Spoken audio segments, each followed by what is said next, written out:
প্রধানমন্ত্রী কে হবে? 13 বছর আন্দোলন করলেন। দীর্ঘ 9 মাস মুখে কুলুপেটে ছিলেন ওবায়দুল কাদের। এখন ধীরে ধীরে খোলস ছেড়ে বেরিয়ে আসছেন তিনি।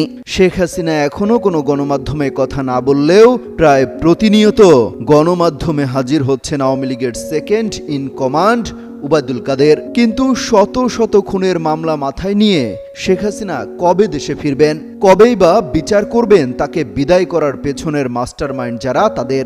আনন্দবাজার পত্রিকার পক্ষ থেকে ঠিক এভাবেই শেখ হাসিনার ফেরা নিয়ে প্রশ্ন করা হয়। সেই প্রশ্নের সোজাসাপটা উত্তর দিয়েছেন ওবায়দুল কাদের। শেখ হাসিনার দেশে ফেরার বিষয়ে জানতে চাইলে ওবায়দুল কাদের বলেন, তিনি প্রতিদিন দেশের নেতাকর্মীদের সঙ্গে যোগাযোগ রাখছেন, অনুপ্রেরণা দিচ্ছেন। ঈদের দিন বিকেলে শেখ হাসিনার সঙ্গে কথা বলার কথাও জানান তিনি। বলেন আল্লাহর রহমতে তিনি সুস্থ আছেন।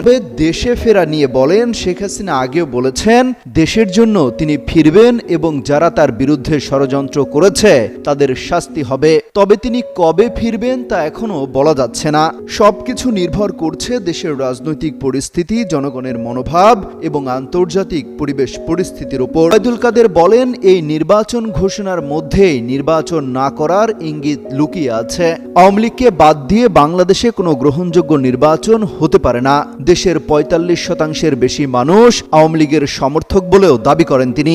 বলেন, এত বড় জনগোষ্ঠীকে উপেক্ষা করে কোনো নির্বাচন সম্ভবই নয়। ওবায়দুল কাদের জানান, তাদের সংগঠনকে এখন আরো শক্তিশালী করাই সবচেয়ে জরুরি কাজ। বর্তমানে তাদের দল, অস্তিত্ব, আদর্শ, রাজনৈতিক ভিত্তি হুমকির মুখে বলে স্বীকার করেন তিনি।